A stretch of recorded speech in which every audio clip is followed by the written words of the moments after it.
በአንድ ጀንበር 8,000 ምዕመናን ስለ ሃይማኖታቸው ስለ ቤተ ክርስቲያናቸው መስዋዕትነት ተቀብለዋል በአፄ ሱስንዮስ ዘመን። በፖለቲካውም 50 ዓመት ታማለች፣ መከራዋን አይታለች። መሪዎች በተቀያየሩ ቁጥር የራሳቸውን አይዲዮሎጂ ካልተቀበለች መኖር የለባትም ተብላ ፈተና ገጥሟታል። አሁንም እየተፈተነች ነው። እውነቱ ይሄ። እነዚህ በሙሉ በአንድም በሌላም መልኩ መነሻቸው የት ነው ካላችሁ ከውስጥ ነው፣ ከቤት ነው። ኤፍሬም ምናሴን እንደበላው ምናሴም ኤፍሬምን እንደበላው አንዳችን አሳልፈን በመስጠት ቤተክርስቲያኒቱን እየፈተናት እንደሆነ መረዳት ያስፈልጋል። ፈተናዎቹን ባጭሩ ስንመለከት ዘመኑን ቀድሞ አለመረዳት፣ ቀድሞም አለመስራት በእኛ ጎልቶ እንዲታይ ተሰርቶብናል። ዘመን መዋጀት አልቻልንም፣ ቀድሞ መስራት አልቻልንም፣ ቀድሞ ማጠር አልቻልንም። እንዳለ ቅጥሩ በሙሉ እየፈረሰብን ነው። ማንም እንደፈለገ ገብቶ እንደፈለገ ይቀልሳል። ሲፈልግ ወደ ቀኝ ሲፈልግ ወደ ግራ ያዞረናል። ቀድመን ብንሰራ ኖሮ፣ ቀድመን ብናቅድ ኖሮ፣ የመከራ ዘመን እንደሚመጣ ብናስብ ኖሮ ቀድመን ምሽግ እናመቻች ነበር። እጅ አንሰጥም ነበር፣ አንማረክም ነበር፣ ትጥቅ አንፈታም ነበር፣ ባዕድ አያስታጥቀንም ነበር። አንዱ ችግራችን ዘመኑን ቀድሞ አለመረዳት፣ ቀድሞም አለመስራት ነው። ሁለተኛው አስቀድሞ ከመስራት ፈጥኖ መልስ ለመስጠት ብዙዎቻችን እንፈጥራለን። ፈጣኖች ነን። ዝግጅት የለም። ዘመኑን የሚዋጅ ከዘመኑ ጋር የሚሄድ ዘመኑ ለሚጠይቀው መልስ ለመስጠት ዝግጅት የለም። ሁሉም ግን መላሽ ነው። ሁሉም ተንታኝ ነው። ሁሉም ሐሳቢ ሰጭ ነው። ነገር ግን በራሳችን ልምጭ እየተገረፍን እንመለሳለን። ሳናውቃት ሳንረዳት ሳይገባን ልንተነትን እንወጣለን። መግለጫ ለመስጠት እንወጣለን። ነገር ግን ለምንጠየቀው ነገር በአግባቡ አልተዘጋጀንምና ማጠፊያው አጥሮናል። አንዳንድ ጊዜ የምንለው ነገር አለ። እኛም እኮ እዛ ብንሆን ኖር ይሄን ሟች ነበርን። እኛ ፈሪ ስለሆንን እዛም ብንሆን አንሞትም፣ አይተባችንን እንበጥስ ነበር። ፈሪ እንደሆንን አውቆ ከተማ መካከል አርበኛ አረገን መድኃኔዓለም እንደ ድካማችን። ብርቱ ስለሆኑ እነሱን ሰማዕት አደረጋቸው። በረከታቸው በእኛ ላይ ይደርብን። እኛ ፈሪዎች ነን። ይህን እንኳን ለመናገር እንፈራለን። መናገር እንኳን ፈርተናል። እየሞትን ነው ማለት እንኳን ፈራን። አረ ይሄንን ብናገር ታሰር ይሆን? ሞትኩ ማለት የሚያሳስር ከሆነ ከሞትኩ ቆየው ማለት እኮ ነው። መድኃኔዓለም ልቦና ይስጠለሁላችን። የሚያስቆሙ ሰዎችንም እግዚአብሔር ያንሳልን። ምእመኑም ይታረዳል፣ መቅደሱም ይቃጠላል። ክርስትና ግን በእሳት አይጠፋም። ምክንያቱም እሳት በእሳት አይጠፋም። እግዚአብሔር በየገጠሩ እየታረዱ ላሉ ክርስቲያኖች ዋስ ሞገስ ይሆናቸው። ሁላችንም እንሞታለን፣ ገዳዩም ይሞታል። መቼ ነው ግን ወደ ነበርንበት ታሪክ የምንመለሰው? እግዚአብሔር ሀገራችንን ወደ ነበረችበት ይመልሳት። የሞቱትን አባቶቻችንን በረከታቸው ይደረብን። በቀን ሬሳ ይከመራል፣ በየቀኑ እንሰማለን። ከዛ ትንሽ ሳምንት እንፎክራለን፣ እናልፋለን። ግድ የላችሁም፣ በየቤታችን እናልቅስ። አዋጅ ተነግሮ በአባቶቻችን ምህላ እስከሚታወጅ ድረስ እኛ ግን ማልቀሳችንን አናቆም። በግል መቼም አዋጅ አንጠብቅም። ማን ነው ይህንን ከሰማ በኋላ ቆሞ አንድ ሰላም ለኪ የሚደግም ከኔና ከናንተ መሃል? ምን ጥቅም አለው? ብናውቅ ዙግዘት ምን እንደሆነ ገዳዮቹ አያውቁ። ምን ብለን እኮ እንደምናስቆመው ግራ ገባን። ሰውነታችን እኮ እንደ ይህን ዜና በመስማት እኮ በሰቀቀን አለቀ። ያሳዝናል እኮ። የኔ ልጅ ቢሆንስ እየታረደ ያለው እዛ ጋር፣ የኔ እናት ብትሆንስ፣ የኔ አባት ቢሆንስ? በዚህ ደረጃ አስቡት። እግዚአብሔር ሞትን ከኢትዮጵያ ክርስቲያኖች ላይ ያንሳላችሁ። እግዚአብሔር እሳት ነው። አረማውያንን ሲያርፍ ያቃጥላቸዋል። ስራውን መስራት አያቆምም እኮ። የሚደርስብንን በደል እናስባለን እንጂ እግዚአብሔር ለእያንዳንዱ ዋጋውን ይከፍለዋል። ወይ ፈድዮ ለኩሉ በከመ ምግባሩ ነው መጽሐፍ የሚለው። ሁሉም የዘራውን ያጭዳል። እግዚአብሔር ዘሰፈርክሙ ይሰፍር ለክሙ ይላል መጽሐፍ። እግዚአብሔር ተበቃ አምላክ ነው መጽሐፍ ነው የሚለው። በቀልና ፍርድ የኔ ነው፣ እኔ ተበቃ አምላክ ነኝ ይላል። ክብርና ምስጋና ለስሙ ይሁን። ሁሉን የሚችል አምላክ። የዘረኝነት ቀንበር አንቆ ይዞናል። ጎጠኝነት፣ ደም አፍሳሽነት፣ ጭካኔ ቤተክርስቲያንን ለመከራ እየዳረጋት ያለ ይሄ ነው። የሰዎች ጭካኔ። በክርስቶስ አርነት ያልወጣ ትውልድ ሰይፍ ይዞ ማረዱን አላቆመም። አስቡት። እግዚአብሔር ግን ዓለሙን ሁሉ አድኖታል። መዳኑን ካልተቀበለ አርነት አልወጣም ማለት ነው። የተሰጠውን ነፃነት አልተጠቀመበትም። ጸንታችሁ ቁሙ፣ ዳግመኛ ባሪያ እንዳትሆኑ። ተመልሶ ባሪያ የሆነ ሰው አልወጣም ማለት ነው። እግዚአብሔር ለሁሉም ከፍሏል። እምቢ ያሉ ሰዎች ግን አሁንም ሞት ውስጥ ነው ያሉት፣ ሲኦል ውስጥ፣ የሲኦል ሕይወት ውስጥ፣ የገዳይነት ሕይወት ውስጥ። ብእሴ ደም ወጎህላዊ አስቆረር እግዚአብሔር ይላል። ደም አፍሳሹንና አመፀኛውን ጨካኙን እግዚአብሔር ይጠላዋል አይደለም፣ ይጸየፈዋል። መድኃኔዓለም አይጸየፈን ወገኖች። በዚህ ጊዜ ስለሚታረዱት ክርስቲያኖች ግድ ሳይለው የሚነገረው ነገር ለምን ተሰማ ብሎ የሚጨነቅ ሰው ብዙ አለኩ። ይሄ ዜና ለምን ወጣ ብለው የሚጨነቁ ሰዎች አሉ። እግዚአብሔር ልቦና ይስጠለሁላችንም። አልሞትም ይመውት ዘንበላ ሀዩ ዳዊት አለ፣ አልሞትም በሕይወት እኖራለሁ እንጂ የእግዚአብሔርንም ሥራ እናገራለሁ አለ።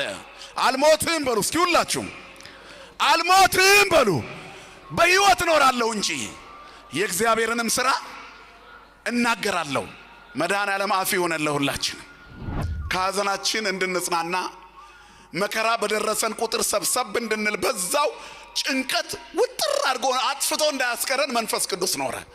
መንፈስ ቅዱስ ባይኖር ኖሮ በእሳት ባንጠመቅ ኖሮ ዓለም አቃጥላ ትፈጀን ነበር። የሚደርሰውን መከራ አንችልም ነበር። የምንሰማው ዜና ያስፈራን ነበር። የመከራውን ብዛት መውጣት አንችልም ነበር። መንፈስ ቅዱስ መጽንዒ ነው፣ ያጽናናል። እግዚአብሔር ያጽናናን ሁላችንንም። በአርሲ የሚኖሩ ክርስቲያኖችንም እግዚአብሔር ያጽናናቸው። መንፈስ ቅዱስ ያጽናናል። ሰው እንኳ ሞቶብን ለቀብር አስከሬን አጋድመን አጠገባችን ጋር ችለን የቆምነው መንፈስ ቅዱስ ስላለ ነው። መጽንዒ ነው፣ ያጽናናል። ጸሎቱ የካህናቱ የቆሙትን ሰዎች አበርታቸው የሚል ነው። መናህየ ወመናዝዘ ለሰቦሙ ፈኑ፣ ለዚህ ለሞተው ወገን ለቤተሰቦቹ መጽናናትን ስጣቸው አቤቱ መንፈስ ቅዱስ ሆይ ኃይሉ ናቸው ሲል እኮ ነው። ብዙ ሐዘን አለ በልባችን፣ የማያቋርጥ እንባም ከፊታችን ሊያፈስ የሚችል መከራ ተሸክመናል። ከምንሰማው የበለጠ በግላችንም የበለጠ ብዙ ሐዘንና መከራ ስጋት አለ። ይህን ሁሉ ችለን እየኖርን ነው። ምክንያቱም 40 ቀን የታተምንበት መንፈስ ቅዱስ ከኛ ጋር አለ። ዛሬ አርሲ ላይ የሚታረዱ ክርስቲያኖች እየተሸነፉ አይምሰላችሁ። እኛ ከሕግ አንጻር ለምን ከለላ አላገኙም ብለን እንዲያ እናስባለን። ስለ ስጋዊ ትግል ነው። ስለ መንፈሳዊ ካሰብን በሞት የምናሸንፍ ነን። ማን ይመስገን ወገኖቼ። ክብርና ምስጋና ለአምላካችን ለእግዚአብሔር ይሁን። እግዚአብሔር የመንፈስን ሕግ ያስተምረን፣ የመንፈስንም መንገድ ይምራን። በእሳት የተጠመቅነውን ጥምቀታችንን ይጠብቅልን፣ በሃይማኖታችን ያዝናን፣ የሞቱትን በረከታቸውን ያሳድርብን። እግዚአብሔር መከራ ላይ ላሉት ዋስ ጠበቃ፣ ኃይልና ክንድ፣ ጋሻ መከታ ይሆናቸው፣ እኛንም ይጠብቀን። እሺ አሁን ከዚህ በላይ ምን ነው የምንጠብቀው? ኦርቶዶክሳውያን ህፃናቶችን ሰብስቦ ካንገታቸው ላይ መስቀል ቆራርጦ እየጣሉ እሺ ከዚህ በላይ ምን እንጠብቅሽ? እስከ መቼ ቁጭ እንበል? ግዴታ በጌታ ኮፒ ሊንክ አድርጉ። ይሄ ቪዲዮ ይወርዳል ማለት የለብኝም ከዚህ በኋላ። የሚሰማ ከሆነ ይሄንንም ቪዲዮ ኮፒ ሊንክ አድርግ፣ ካልሆነ ግን አሳልፍ። ስማ እስከ መጨረሻ ክርስቲያን ከሆንክ አሁን መስቀል ይቆርጣል። መስቀል እሺ ሹሪያቱ ሰላም አለይኩም ወራህመቱላሂ ወበረካቱ። አማኩም ወጥጋ አብስ መስቀል ተጀመረ ይስተካከል ይሳቲያና አዳይ ነው ከንዱ ይነግራት ነው ያ ረቢ አላህ አና ቆፋሚት ሰሞኑ ከነ ወጥ ዴብ ኢንሻአላህ ቁረጡ ይባ ኢዳና ተሽኩረ እቶ መስቀሉ ቤጋታ በኪባት መስቀሉ ገድድ ነው መስቀሉ ገድድ ነው መስቀል ካስ ነው መስቀል ካስ ነው ማሻአላህ አላህ ያፍዙልኝ። ዝምታችን እስከ መቼ ይሁን? አይናችን እያየው ግዴላችሁም ይሄን ቪዲዮ እንዳያስወርዱት የቻላችሁትን ኮፒ ሊንክ አድርጉ። በገብርኤል በጌታ ማለት የለብኝም አግዙኝ። እናንተማ ከ120% ኢትዮጵያ ላይ ብትኖሩ ኦርቶዶክሳውያን አውጥታችሁ እንዲህ ነው የምታደርጉት። የኛ ዝምታ ግን አስጠላኝ። አሁንስ በቃ መጮ ብቻ እንደ ውሻ ተነስተን ሚዲያ ላይ ውው ማለት ብቻ ነው በቃ። የኦሮሚያ ሲኖዶስ የሚባል ከዚህ በፊት የተቋቋመ የሽብር ኃይል አለ። የተቋቋመውም በኦነግ ነው። የተቋቋመውም ኦነግ ምለው በነገራችን ላይ የብልጽግና ኦሮሞማዎችን ጨምሬ ነው። ቀሲስ በላይ ኦርቶዶክስ ይሄ ሁሉን ሰው ካልተቀበለች ምንድነው ስሙ ኢሬቻ ላይ ባዷን ትቀራለች የሚል የኦርቶዶክስ ትልቅ አባት ነው። ኦርቶዶክስን በየቦታው የሚያዋርድ ነው። ስለዚህ አሁን እያደረጉ ያሉት ቀሲስ በላይ ግን አሁን መጥቷል እዚህ ውስጥ ነው ያለው። የመጀመሪያው ጠንሳሽ ማን ነው? ማስተር ሄድ ፎር ዘ ዲቪዥን ኦፍ ሲኖዶስ ካልክ የኦሮሞማዎች ትልቅ አምባሳደር ቀሲስ በላይ ነው። መንፈሳዊነት እናማርጥ ለማለት አይደለም። ክርስቶስ ሲሰቀል ዘረኝነትን ሰቅሏል። የጎጃሜ ዘረኛ፣ የትግሬ ዘረኛ፣ የወሎዬ ዘረኛ ካለ ሲኖዶስ ውስጥ መጋለጥ አለበት። ሌላ ሲኖዶስ ማቋቋም ግን በዘር ምክንያት ሰምታችሁ ከሆነ ቋንቋ ነው አይደል ችግራቸው? ቅማንት የሚባል ቋንቋ አለ። ቅማንቶች እንዳሉ አውቃለሁ ጎንደሬ ስለሆንኩ። ቅማንት የሚናገር ሰው ያመጡ።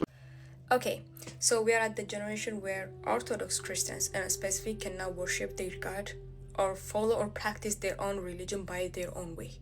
No, you cannot. You know, this is happening in RC region in Ethiopia.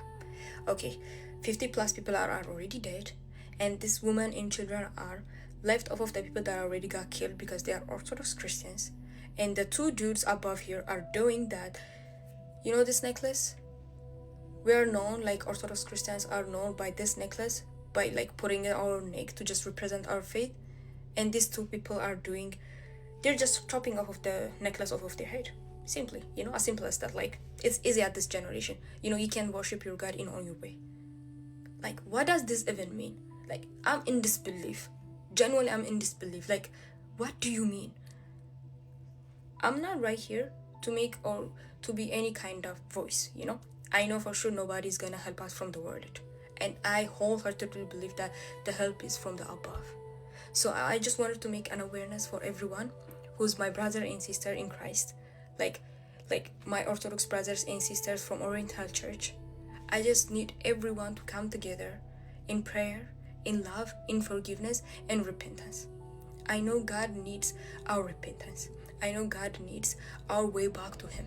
Like, He just needs that so that He can hear our prayer, you know? I know for sure this is only be solved by God's mercy. Allah. That's it. And please, if you really wanted to be a voice to God. Like, what is so? Let's just give our voice with a lie. Let's just give our voice to God. Let's just speak up to Him. Let's pray together. Let's just repent. Let's just find our way back to Him. He will pay everyone. I know. Like, I genuinely believe that.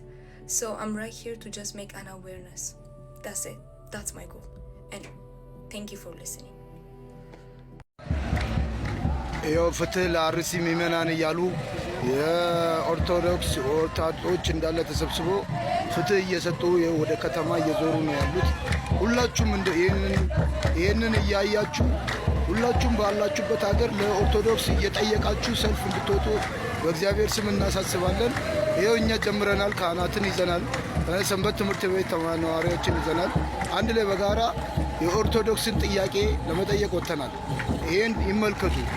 ያልታረር ነው ያልተገደል ነው የአርሲ ኦርቶዶክሳውያን ስላሉንን ነው። ብታርዷቸው ብትገሏቸው ቤተክርስቲያናቸውን ብታቃጥሉ አላልቃሉ አይደለ?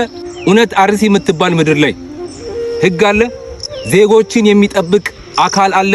አዎ ካላችሁ በዚህ መንገድ ኦርቶዶክሳውያን ልክ ጠባቂ እንደሌላቸው ገዳዮች ራሱ ጠያቂ የሌላቸው እስኪመስል ድረስ በየጊዜው ኦርቶዶክሳውያንን በእምነታቸው ነጥለው እንዲህ እያረዱ እየገደሉ ቤተክርስቲያናቸውን እያቃጠሉ እውነት እዛ ቦታ ላይ መንግስት ወይንም የሕግ አካል አለው ይላል? ከትላንት ወዲያ በቀን 23 አርሲ ላይ ቁጥራቸው ከ10 በላይ የሚሆኑ ኦርቶዶክሳውያን ወገኖቻችን ተገለዋል። የቅዱስ ገብርኤል ቤተክርስቲያን አመድ ሆኗል ተቃጥሎ። የሌላ እምነት ተከታይ የሆናችሁ ወገኖቻችን ለምንድነው ድምጽ ማትሆኑት? ወይንስ ለሰው ልጅ ለማዘን እንደ መስፈርት ሃይማኖትና ዘር ብሔር እናያለን? የኛ ቤተክርስቲያን ግን እንደዛ አልነበረችም። አንዴ ይሄንን ቪዲዮ በደንብ ተመልከቱ። ቄሱ ሙስሊም ክርስቲያን ሳይሉ ህይወቱን የወልዳያን ህዝብ ህይወቱን ያተረፉ እየለመኑ እያለቀሱ ሙስሊም ክርስቲያን ሳይሉ እያካፈሉ እያበሉ እያጠጡ አይዟችሁ እያሉ ያሳለፉ አባት ያሉ እድሜያቸውን ሳብ ያርግልኝ። ይሄንን የመሰከረው የኦርቶዶክስ ተዋሕዶ እምነት ተከታይ አይደለም፣ የእስልምና እምነት ተከታይ የሆነ ወገናችን ነው። ትግራይ ክልል ላይ በነበረው ጦርነት እኚህ የምትመለከቷቸው የኦርቶዶክስ ተዋሕዶ እምነት አባት ሙስሊም ክርስቲያን ሳይሉ የኔ እምነት ተከታዮችን ብቻ ሳይሉ እንደ ሰው ሁሉንም ከጥቃት ሲከላከሉ እንደነበር እኚህ የምትመለከቷቸው የእስልምና እምነት ተከታይ የመሰከሩት። ይሄ የኛ የኦርቶዶክሳውያን እምነት አስተምሮ ነው። ለሰው ልጅ ለማዘን ሃይማኖት፣ ዘር፣ ብሔር አንቆጥርም። አንተ ሰው መሆንክ ብቻ ለኛ ለኦርቶዶክሳውያን በቂያችን ነው። በመጨረሻም ይሄንን ቪዲዮ የምትመለከቱ እባካችሁ አርሲ ላይ ለሚገደሉ ኦርቶዶክሳውያን ድምጽ መሆንን እንዳሰለቹ። ገዳዮቻቸው እኮ አልሰለቻቸውም። እነሱን ማረድ መግደል አልሰለቻቸውም። እንዴት ታዲያ እኛን ለነሱ ድምጽ መሆን ይሰለቸናል? ስለዚህ በፈጠራችሁ አምላክ ይሄንን ቪዲዮ ኮፒ ሊንክ በቻላችሁት አቅም ኮፒ ሊንክ፣ ሪፖስት፣ ሼር፣ ላይክ እያደረጋችሁ አድርሱ። እርግጠኛ ነኝ እላይ ላሉ አካላት ይደርሳል። ሰምቶ ባልሰማ ካላሉ በስተቀር በእርግጠኝነት ስለሚደርስ ነው። አርሲ ላይ በግፍ ለሚገደሉ ወገኖቻችን ፈጣሪ ይድረስላቸው። አመሰግናለሁ።